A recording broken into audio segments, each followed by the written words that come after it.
finer than what we have been treated in Bouvet, but as my comrades say, we shall all be glad to get back home again.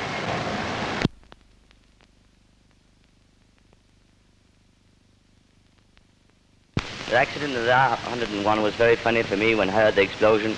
Being an Englishman, I rushed out and took my car. When I got to the car, I found one of my friends. We went straight to the field.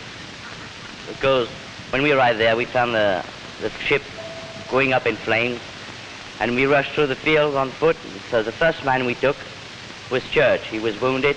My friend took him to the hospital. Then the second man I got was Leach, an engineer.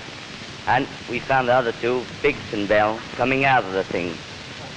It was rather funny sight and cruel sight. We couldn't hear anything.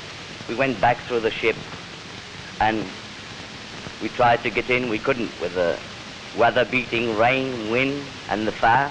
We crashed through the first engine. We found nobody. A torchlight that served us to go back and see if we couldn't find any possible human being living. We tried to find Lord Thompson first. We couldn't find anybody. We found only heaps of corpses burning.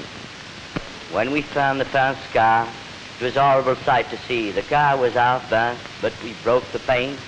Leach went up, called in it, asked, "Is there anybody in?" It was terrible to hear. Nobody answered.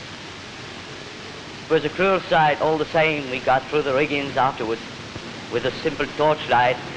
We went through the burning riggings.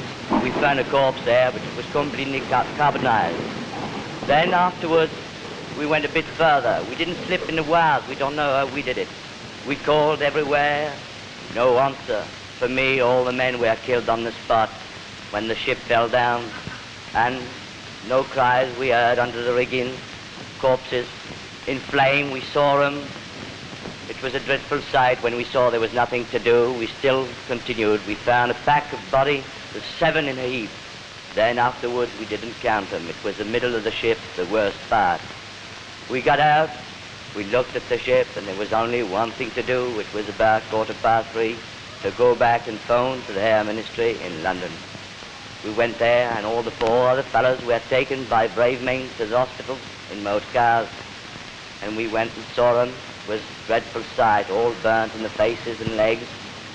But very courageous men, for I must tell you one thing here, Leach, Fink, and Bell. When they came out of the ship, the first thing they said, "We must go back. We must go back. There might be some living here. We want to find Lord Thompson if we can." But it was a cruel thing. Nobody was living.